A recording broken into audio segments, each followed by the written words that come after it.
சேது தமிழ்ச்செல்விய பிரிச்சதே ஈஸ்வரி தானு சீக்கிரமா ராஜாங்கத்துக்கு தெரிய வந்து ராஜாங்கம் ஈஸ்வரிய கழுத்தை பிடிச்சி வீட்டை விட்டு வெளியே துரத்துனா நல்லா இருக்கும்னு நீங்க நினைச்சீங்கன்னா இந்த வீடியோக்கு லைக் பண்ணுங்க.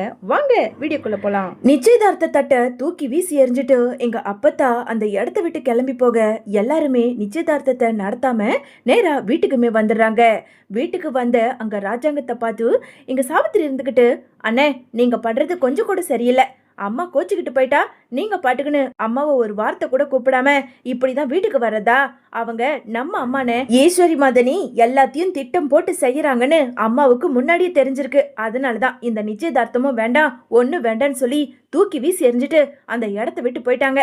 ஆனா உங்களுக்கு கொஞ்சம் கூட மனசாட்சி இல்லாம இப்படி வீட்டுல வந்து உக்காந்துக்கிட்டா என்னன்னு அர்த்தம் அப்படின்னு சொல்லிட்டு எங்க சாவித்திரி பேச உடனே அங்க இருந்த மோகனா இருந்துகிட்டு, என்னங்க சாவித்திரி சொல்றதும் சரின்னு தான் படுது, நாம போய் ஒரு 8 தமிழ்ச்செல்வி வீட்டுல அங்க அத்தையை கூட்டிட்டு வருவாங்க அப்படின்னு மோகனா சொல்ல இங்க ராஜாங்கம் மோகனான்னு எல்லாருமே கிளம்பி நேரா அங்க தமிழ்ச்செல்வியோட வீட்டு வாசலுக்கு போக, ஏய் தமிழ்ச்செல்வி நாங்க வந்திருக்கிறது உன் கண்ணுக்கு தெரியலையா, போய் என் அம்மாவை உள்ள இருந்தா கூட்டிட்டு வா அப்படின்னு சொல்லிட்டு இங்க சாவித்திரி ரொம்ப திமிரா கத்திக்கிட்டு இருக்க இங்க சத்தம் கேட்டு தமிழ்ச்செல்வி வேக வேகமா போய் அங்க அப்பத்தாவை வெளியே அழைச்சுக்கிட்டு வராங்க. அம்மாச்சி அங்க பாருங்க யார் வந்திருக்கிறதுன்னு அப்படின்னு சொல்லிட்டு இங்க தமிழ்ச்செல்வி சொல்ல உடனே அப்பத்தா இருந்துகிட்டு, இப்போ எதுக்காக எல்லாரும் என்ன தேடி வந்திருக்கீங்க? அந்த வீட்டுல நான் இருக்கிற வரைக்கும் நான் அந்த வீட்டு ஒரு பெரிய மனுஷன்னு கொஞ்சம் கூட உங்க மனசுல தோணாம எல்லாத்தையும் உங்க இஷ்டத்துக்கு தானே பண்ணீங்க. இப்போ எதுக்காக நீங்க என்ன தேடி வந்திருக்கீங்க அப்படின்னு சொல்லிட்டு இங்க அப்பத்தா கேட்க, அம்மா என்னம்மா ஏதோ அண்ணன் அந்த ஈஸ்வரி மதனியோட பேச்சு கேட்டுக்கிட்டு இப்படி எல்லாம் நடந்துக்குச்சு, அதுக்காக அண்ணன் மேல குத்தம் குறை சொல்லிக்கிட்டு இப்படி இவங்க வீட்டுல வந்துதான் உக்காந்துக்கிட்டு இருக்கிறதா? நமக்குன்னு தராதரம் கிடையாது, நீ முதல்ல கிளம்பி வாமா அப்படின்னு சாவித்திரி சொல்ல, முடியாதுரி முடியாது, இந்த வீட்டுல தராதரம் எல்லாமே இருக்கு, வெறும் பணம் மட்டும் இருந்துட்டா மட்டும் அந்த வீட்டுல நிம்மதி சந்தோஷம்னு இருக்குதா என்ன? நான் அந்த வீட்டுல இருக்க மாட்டேன், எனக்கான மரியாதை சந்தோஷம் எல்லாமே இந்த வீட்டுல தமிழ்ச்செல்வி வீட்டுல எனக்கு கிடைச்சிருக்கு. இங்க பாரு ராஜாங்கோ, இனிமே உன் அம்மா செத்து போயிட்டான்னு நீ நினைச்சுக்க, அந்த வீட்டுல எப்ப தமிழ்ச்செல்வி காலடி எடுத்து வைக்கிறாளோ அப்பதான் அவ கூட நான் வருவேன், தயவு செஞ்சு எல்லாரும் இங்க இருந்து போயிடுங்க அப்படின்னு சொல்லிட்டு எங்க அப்பத்தா ரொம்ப கோவத்தோட வீட்டுக்குள்ள போக வேற வழி இல்லாம இங்க அவமானப்பட்டு ராஜாங்கம் சாவித்திரின்னு எல்லாருமே நேரா கிளம்பி வீட்டுக்கு வந்துடுறாங்க. வீட்டுக்கு வந்ததும் இங்க ராஜாங்கத்துக்கிட்ட அங்க ஐஸ்வர்யோட அப்பா இருந்துகிட்டு, என்ன சம்மந்தி இதெல்லாம்? இங்க பாருங்க இதெல்லாம் சரிப்பட்டு வராது, சேதுவுக்கும் என் பொண்ணு ஐஸ்வர்யாவுக்கும் ஒருத்தருக்கு ஒருத்தர் பிடிச்சி போயிருக்கு, அப்படி இருக்கும்போது நாம யாரை கேட்கணும்? இப்போ சொல்றேன், இந்த நிமிஷம் சொல்றேன், இந்த நிச்சயதார்த்தம் நின்னாலும் பரவாயில்ல, 2 பேருக்கும் இன்னும் 3 நாள்ல நாம கல்யாணத்தை பண்ணி முடிச்சிருவோம் அப்படின்னு ஐஸ்வர்யாவோட அப்பா சொல்ல இதை கேட்டதும் ஈஸ்வரி இருந்துகிட்டு, அண்ணே இப்பதானே நீ சரியா சொல்ற, இந்த கல்யாணத்தை நிப்பாட்டுறதுக்குனே அந்த தமிழ்ச்செல்வி ஏதோ திட்டம் போட்டுதான் இப்படியெல்லாம் காய நகர்த்திக்கிட்டு இருக்கா, அதனால அவளோட முகத்துல கரிய பூசுற மாதிரி சேதுவுக்கும் ஐஸ்வர்யாவுக்கும் கூடிய சீக்கிரத்துல நம்ம கல்யாணத்தை முடிக்கணும், கல்யாண ஏற்பாடுகளை கடகடன் பண்ணுங்க அப்படின்னு சொல்லிட்டு இங்க ஈஸ்வரியுமே சொல்லிக்கிட்டு இருக்காங்க. இன்னொரு பக்கம் இங்க தமிழ்ச்செல்வி அங்க வீட்டுல எப்பவும் போல வேலை செஞ்சுக்கிட்டு இருக்க அதே நேரம் தமிழ்ச்செல்விக்கு இங்க இடுப்பு வலி வர அதை பார்த்துக்கிட்டு இருந்த அப்பத்தாவோ, அடியே தமிழ் என்னடியாச்சு? தெரியல அம்மாச்சி, திடீர்னு வயிறெல்லாம் ரொம்ப வலிக்குது. சரி சரி இங்க பாரு செல்லப்பாண்டி, சீக்கிரமா தமிழ்ச்செல்விய தூக்கு, நாம ஹாஸ்பிட்டலுக்கு போனோம். ஏ தனோ போய் சேதுவுக்கு இந்த விஷயத்த சொல்லு. வேண்டாமாச்சி அவருக்கு மட்டும் சொல்லவே வேண்டாம், என் புள்ள எனக்கு மட்டும் பிறக்கட்டும், என் குழந்தை எனக்குன்னு பிறக்கும் போது அந்த ஆளு என் குழந்தை பக்கத்துல நிக்கவே கூடாது அப்படின்னு சொல்லிட்டு இங்க தமிழ்ச்செல்வி கத்திக்கிட்டு இருக்க உடனே செல்லப்பாண்டிய ஒரு ஆட்டோ பிடிச்சு அங்க தமிழ்ச்செல்விய ஒரு வழியா நேரா ஹாஸ்பிட்டலுக்கு கூட்டிட்டு போய் சேர்க்கவும் ஆரம்பிக்கிறாங்க. இன்னொரு பக்கம் ஹாஸ்பிட்டலுக்கு வெளியே பதட்டத்தோட காத்துக்கிட்டு இருந்த இங்க அப்பத்தாவோ, அடியே தனம் நான் சொன்னல சேதுவுக்கு போன் பண்ணியா இல்லையா? இல்ல அம்மாச்சி, அதான் அக்கா வேண்டான்னு சொல்லிட்டால. இங்க பாரு அதெல்லாம் கோவத்துல அவ அப்படிதான் சொல்லுவா, அதுக்காக குழந்தை பிறக்கும்போது புருஷங்காரன் பக்கத்துல இருந்துதான் ஆகணும்டி, நீ முதல்ல போனை கொடு அப்படின்னு சொல்லிட்டு அங்க தனம் வச்சிருந்த போனை எடுத்து அப்பத்தா சேதுவுக்கு போன் பண்ண அந்த சேதுவோ அங்க போனை அட்டன் பண்ணாம ரொம்ப கோவத்தோட தூக்கி போட்டுட்டு உக்காந்துக்கிட்டு இருக்க. அதே நேரம் விடாம அங்க போன் வர்றத பார்த்ததும் இருந்த கோவத்துல போனை அட்டன் பண்ணி, ஹலோ எதுக்காக யார் போன் பண்ணிக்கிட்டு இருக்கீங்க, அதான் கட் பண்றேன்னு தெரியுதுல, ஹலோ ஹலோ சேது நான் அப்பத்தா பேசுறேன்ப்பா, சேது உடனே கிளம்பி பக்கத்துல இருக்க ஸ்வரம் ஹாஸ்பிட்டலுக்கு வந்துடுப்பா அப்படின்னு சொல்லிட்டு இங்க அப்பத்தா சொல்ல, என்ன அப்பத்தா சொல்ற, உடம்புக்கு ஏதாவது முடியலையா?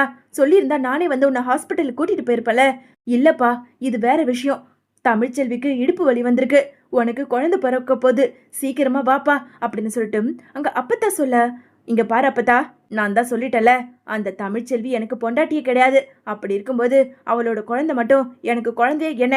எனக்கு யாருமே வேண்டாம். நீ உன் வேலையை பாரு, போனை வை அப்படின்னு சொல்லிட்டு கோவத்தோட அங்க சேதுவுமே போனை கட் பண்ணிடுறாரு. சேது ரூமுக்குள்ள போன்ல பேசிக்கிட்டு இருந்தத இங்க ஒட்டு கேட்டுட்டு வேக வேகமா போன ஐஸ்வர்யாவோ அங்க ஈஸ்வரி கிட்ட தோட்டத்து பக்கமா, ஆன்ட்டி ஆன்ட்டி இங்க வாங்க ஆன்ட்டி, உங்களுக்கு ஒரு குட் நியூஸ் சொல்ல போறேன். என்ன ஐஸ்வர்யா, எதுக்காக என்ன இவ்வளவு அவசரமா கூப்பிடுற? அது வந்து ஆண்டி, அந்த தமிழ்ச்செல்விக்கு பிரசவ வலி வந்து ஹாஸ்பிட்டல்ல சேர்த்துருக்காங்களா. ஆனா சேது மாமா என்ன தெரியுமா சொன்னாரு? எனக்கும் அந்த குழந்தைக்கும் எந்த சம்மந்தமும் கிடையாது, போனை வை அப்பத்தான்னு சொல்லிட்டு அப்பத்தா கிட்ட இருந்து போனை பட்டுன்னு கட் பண்ணிட்டாரு. இப்போதான் எனக்கு ரொம்ப சந்தோஷமா இருக்கு. எங்க கல்யாணம் ஆனதுக்கு அப்புறம் குழந்தைய தேடி இவர் போயிட போறாருன்னு மனசுக்குள்ள ஒரு ஓரமா பயம் இருந்தது. ஆனா இப்ப அதுவும் கிடையாது ஆண்டி. எப்படியோ நிச்சயதார்த்தம் நடக்கலனாலும் எங்க 2 பேருக்கு இன்னும் 2 நாள்ல கல்யாணம் நடக்க தானே போகுது. அதை நினைக்கும் போது எனக்கு ரொம்ப சந்தோஷமா இருக்கு அப்படின்னு சொல்லிட்டு எங்க ஐஸ்வர்யா அங்க இருந்த ஈஸ்வரி கிட்ட சொல்லிக்கிட்டு இருக்க. உடனே ஈஸ்வரி இருந்துகிட்டு, அடியே ஐஸ்வர்யா, நாம போடுறது எல்லாமே நல்லா தாண்டி போய்கிட்டு இருக்கு. என்ன நிச்சயதார்த்தம் தான் நடக்கல, நல்ல வேலை. ஆக மொத்தத்துல சேது ஒன்னதான் முழுசா விரும்ப ஆரம்பிச்சிருக்கான். நீ எதுக்கும் கவலைப்படாத, கல்யாணத்தை நல்லபடியா முடிச்சிடலாம். யாரும் தடங்களா வர மாட்டாங்க.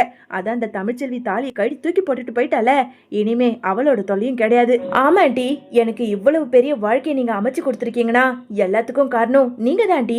உங்களுக்கு தான் நான் தேங்க்ஸ் சொல்லணும். அன்னைக்கு மட்டும் தமிழ்ச்செல்வியோட போனை திருடி தமிழ்ச்செல்வி குரல்ல செல்லப்பாண்டி கிட்ட பேசலனா இன்னொரு அந்த தமிழ்ச்செல்வி வீட்டை விட்டு போயிருக்க முடியாதுல. எல்லாத்துக்கும் நீங்க தான் ஆண்டி ஐடியா கொடுத்தீங்க. ஆனா உண்மையாலுமே சொல்ல போனா நீங்க தான் பெரிய வில்லியே இந்த வீட்ல அப்படின்னு சொல்லிட்டு இங்க ஐஸ்வர்யா அங்க ஈஸ்வரியை பேசிக்கிட்டு இருக்க. ஈஸ்வரி, சித்ரா, ஐஸ்வர்யான்னு 3 பேருமே சந்தோஷமா கைத்தட்டி சிரிச்சுக்கிட்டு இருக்க.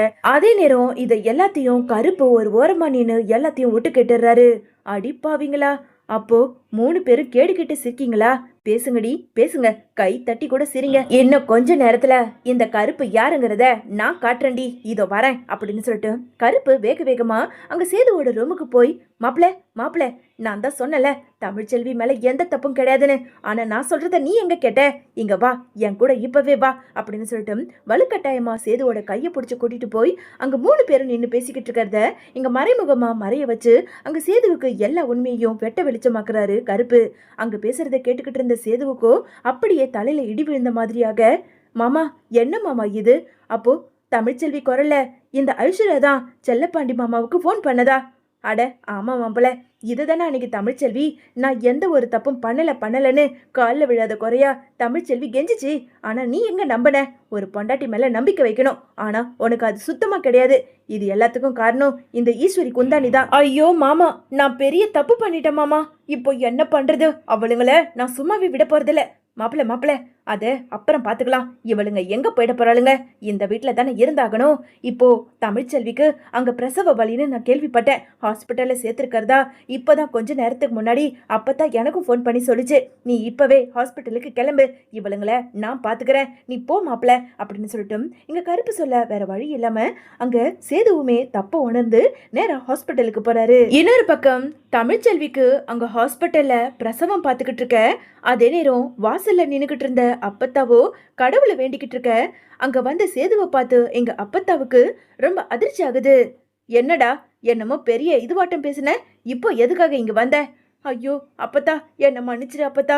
அந்த ஈஸ்வரி ஐஸ்வர்யான்னு அவங்களோட சதி திட்டத்தை நான் இப்போதான் தெரிஞ்சுக்கிட்டேன். கருப்பு மாமா மூலியமா தான் எனக்கு எல்லா உண்மையும் தெரிய வந்தது. இப்போ நான் எல்லாத்தையும் உணர்ந்துதான் இந்த இடத்துக்கு வந்திருக்கேன். நான் தப்ப உணர்ந்துட்டேன் அப்பத்தா. என் குழந்தை எங்க? குழந்தை பிறந்துருச்சா? தமிழ்ச்செல்வி எப்படி இருக்கா அப்படின்னு சொல்லிட்டு எங்க அழுதுகிட்டே சேது கேட்டுக்கிட்டு இருக்க. இங்க பாருடா முட்டாள், நீ என்னைக்கா இருந்தாலும் தப்ப உணர்வேன்னு தெரியும். ஆனா தமிழ்ச்செல்வி மேல போட்ட பழிச்சுமைய யாருடா சுமக்கிறது? அதனாலதான்டா உன்னை வேண்டவே வேண்டான்னு சொல்லி தூக்கி எறிஞ்சிட்டு தமிழ்ச்செல்வி போயிட்டா. இனி அவளோட வாழ்க்கையில நீ கிடையவே கிடையாதுன்னு சொல்லிட்டா அப்படின்னு சொல்லிட்டு இங்க அப்பத்தா பேச, இல்ல இல்ல நான் தமிழ்ச்செல்வி விட்டு போக மாட்டேன், எனக்கு என் குழந்தைங்க வேணும், தமிழ்ச்செல்வி வேணும் அப்படின்னு சொல்லிட்டு இங்க சேதுவோ அங்க இருந்த வசந்தி, செல்லப்பாண்டின்னு எல்லாரோட காலையும் விழுந்து மன்னிப்பு கேட்டு அழுதுகிட்டு இருக்க. அதே நேரம் தமிழ்ச்செல்விக்கு பிரசவம் பண்ண டாக்டருமே வெளியே வராங்க. வெளியே வந்த டாக்டரோ அங்க அப்பத்தாவை பார்த்து, உங்க பேத்தி தமிழ்ச்செல்விக்கு 2 குழந்தை பிறந்திருக்கு, 2மே பெண் குழந்தை அப்படின்னு சொல்லிட்டு டாக்டர் சொன்னதை கேட்டதும் இங்க அப்பத்தா அங்க இருந்த சேது, செல்லப்பாண்டி, வசந்தின்னு எல்லாருக்குமே சந்தோஷமாகுது. டாக்டர், இப்போ நான் என் பொண்டாட்டி தமிழ்ச்செல்வியை போய் பார்க்கலாமா? நோனோ இப்போ போய் பார்க்க கூடாது, அவங்க இப்போதைக்கு மயக்கத்துல இருக்காங்க, இன்னும் கொஞ்ச நேரம் கழிச்சு நீங்க போய் தாராளமா பார்க்கலாம். நர்ஸ், சீக்கிரமா குழந்தைய இவங்க கிட்ட காட்டிட்டு கொண்டு போய் தமிழ்ச்செல்வி கிட்டே சேர்த்துருங்க அப்படின்னு சொல்லிட்டு டாக்டர் அங்கிருந்து போக, இங்க சேதுவோ தன்னோட 2 குழந்தைகளையும் 2 கைகளால வாங்கி பார்த்து அப்படி ஒரு மொத்தத்தை கொடுத்து ரொம்ப சந்தோஷமாவே தன்னோட அன்பை பரிமாறிக்கிறாரு. போதுமாடா, பாரு, உன்னோட குழந்தைங்க இப்படி இருக்கும்போது தமிழ்ச்செல்வி மேல சந்தேகப்பட்டு உன் வாழ்க்கையவே கெடுத்துக்கிட்டியேடா. அப்பத்தா, என்ன மன்னிச்சிரு அப்பத்தா, நான் இப்பவே போய் தமிழ்ச்செல்வி கிட்ட மன்னிப்பு கேட்க போறேன். என்னது, மன்னிப்பு கேட்க போறியா? அடச்சி, வாய மூடு. செய்யற தப்பெல்லாம் செஞ்சுட்டு போய் தமிழ்ச்செல்வி கிட்ட மன்னிப்பு கேட்டுட்டேன்னா எப்பவும் போல உன்னை மன்னிச்சு ஏத்துப்பா நீ நினைச்சுக்கிட்டு இருக்கியா? அதெல்லாம் முடியாது, நீ என் கூட வா அப்படின்னு சொல்லிட்டு அங்க வசந்தியையும் கையோட அழைச்சுக்கிட்டு அப்பத்தாவோ சேதுவை கூப்பிட்டுக்கிட்டு நேரா டாக்டரோட ரூமுக்கு போறாங்க. டாக்டர் கிட்ட போய் இங்க அப்பத்தா இருந்துகிட்டு, இந்த மாதிரி என் பேத்தி தமிழ்ச்செல்வியும் என் பேர சேதுவும் ஒருத்தருக்கு ஒருத்தர் பிரிஞ்சிருக்காங்க, தயவு செஞ்சு ஒரு குழந்தைய பிரிச்சு என் பேர சேது கிட்ட கொடுங்க. அது சரிங்கம்மா, ஆனா தமிழ்ச்செல்வி முழிச்சு என் குழந்தைங்க எங்கன்னு கேட்டா நான் என்ன பதில் சொல்லட்டும்? இல்ல டாக்டர், தமிழ்ச்செல்விக்கு 2 குழந்தை இருக்குன்னு அவளுக்கு தெரியவே தெரியாது. இதுக்கு முன்னாடி இருந்த டாக்டருக்கு எல்லா உண்மையும் தெரியும். அதனால தான் சொல்றேன் டாக்டர், தயவு செஞ்சு 2 பேரையும் சேர்க்கணும்னா இப்படி ஒரு காரியத்தை பண்ணணும். உங்க காலில் கூட விழறேன் அப்படின்னு சொல்லிட்டு எங்க அப்பத்தா டாக்டர் காலில் விழ, என்னம்மா இவ்வளோ பெரிய மனுஷியா இருந்துக்கிட்டு ஏன் காலில் போய் விழுறீங்க? ஏதோ ஹஸ்பண்ட் ஒய்ஃபை சேர்க்கணும்னு சொல்றீங்க, இதுக்காக நான் உதவி பண்றேன். ஆனா நாளை பின்ன ஏதாவது பிரச்சனை வந்தா அதை நீங்க தான் பார்த்துக்கணும் சொல்லிட்டேன் அப்படின்னு சொல்லிட்டு அங்க டாக்டருமே தமிழ்ச்செல்வி கிட்ட ஒரு குழந்தை தான் அப்படின்னு சொல்லிட்டு தமிழ்ச்செல்வி கிட்ட ஒத்த குழந்தைய ஒப்படைக்க, இன்னொரு குழந்தைய இங்க அப்பத்தாவோ அங்க சேது கிட்ட கொடுக்க, இதை எல்லாத்தையும் பார்த்துக்கிட்டு இருந்த செல்லப்பாண்டியோ ரொம்ப அதிர்ச்சியோடு நின்னுக்கிட்டு இருக்க. என்ன செல்லப்பாண்டி பாக்குற? உன் பொண்ணு தமிழ்ச்செல்வி வயித்துல ரெட்ட புள்ளன்னு எனக்கும் உன் பொண்டாட்டி வசந்திக்கும் தெரியும். நாங்க தான் தமிழ்ச்செல்வி கிட்ட சொல்லல. இங்க பாரு செல்லப்பாண்டி, என் வீட்டுல இருக்காளே அந்த ஈஸ்வரி மூதேவி, அவ விரிச்ச சதி வலையில என் பேரனும் பேத்தியும் சிக்கிக்கிட்டு இப்படி பிரிஞ்சிருக்காங்க. இவங்க சேரணும்னா இந்த குழந்தைங்களால மட்டும்தான் முடியும். தயவு செஞ்சு இந்த உண்மைய நீ தமிழ்ச்செல்வி கிட்ட சொல்லிடாத. காலம் போக்குல இந்த குழந்தைங்க 2 பேரையும் ஒன்று சேர்த்துரும். எனக்காக இந்த ஒரு உதவியை பண்ணு அப்படின்னு செல்லப்பாண்டி கிட்ட சொல்ல, இங்க செல்லப்பாண்டியுமே சரிங்க, நீங்க மூத்தவங்க, நீங்க சொல்லும்போது நாங்க அதுல இடையூறா இருக்க மாட்டோம். எப்படியோ மாப்பிளையும்